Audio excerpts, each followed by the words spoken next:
Veçoritë e edukatorit. Vepra më e mirë që jep fryt dhe shpërblim.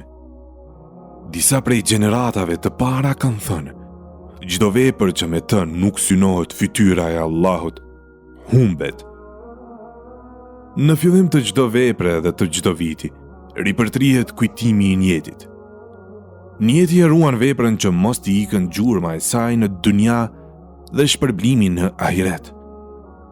Edukimi dhe arsimimi janë më të mirat nga veprat ku gjurmët dhe frytet e tyre shpresohet të shihen në dunja dhe shpresohet në shpërblimin e pandërprerë të tyre në ahiret.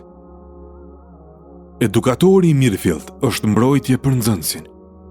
Seid ibn el-Musayyib, Allahu e mëshiroft, një ditë i tha birit të vet: do të fali më shumë namaz vullnetar, ti afrohe më tepër Allahut, që ai të ruaj ty. Pastaj e lexoi ajetin: babai i tyre kishte qenë njeri i mirë.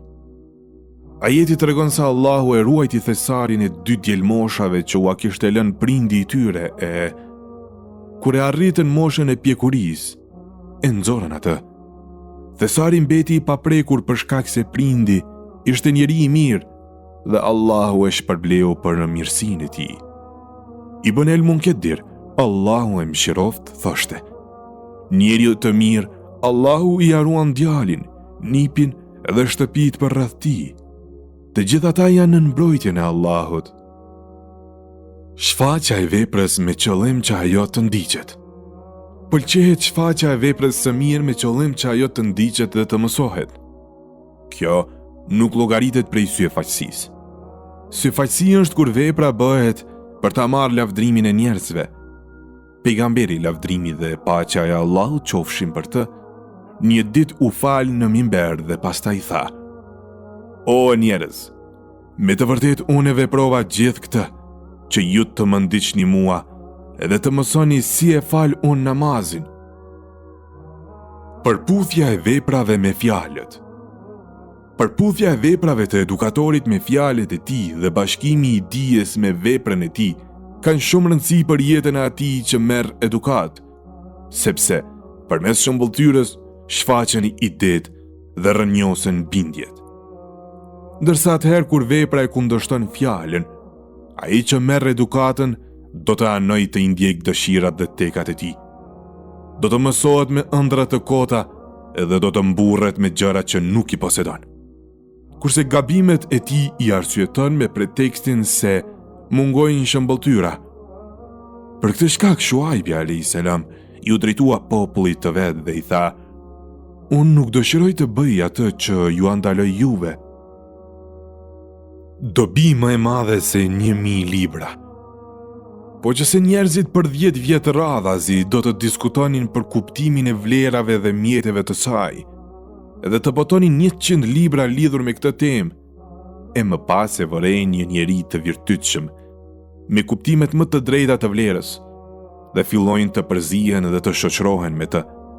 Ky njeri vetëm do të jetë më i dobishëm se gjitha ato diskutime, më i vlefshëm për njerëzit dhe udhëzues më i mirë për në vlerë se 100 libra, madje se 1000 libra. Mungesa e shëmbulltyrës. Mungesa e shëmbulltyrës së mirëfillt e para përgatit nefsin për t'u lidhur me çdo emër që shkëlqen, qoftë edhe prej atyre që nuk e meritojnë të mirëpritën dhe nderohen, sepse zemrën e ka gjetur të zbrast dhe zëvend në të. Kjo ishte arsyeja që gjeneratat e para u mësonin fëmijëve të tyre jetë përshkrimin e pejgamberit, lavdrimi dhe paqja e Allahut qofshin për të, qysh në fëmirin e hershme. Ali ibn el-Husein thoshte: i mësonim betejat dhe ekspeditat e pejgamberit, lavdrimi dhe paqja e Allahut qofshin për të, sigur i mësonim surët e Kur'anit. Pranimi i së vërtetës është vlerë. Në tregimin e banorëve të Hendekut, apo Ashabul Uhudud, dietari i tha djaloshit që kishte mësuar tek ai: o djalosh, ti sot je më i mirë se unë. Kjo është një situatë apo rast ku pranua e vërteta dhe për këtë shkak edukatori, qoftë prindi apo mësuesi, duhet ta thot të vërtetën, me qëllim që t'i jap hapësirë talentit ta marrë hisën e vet prej shpikjeve dhe punës.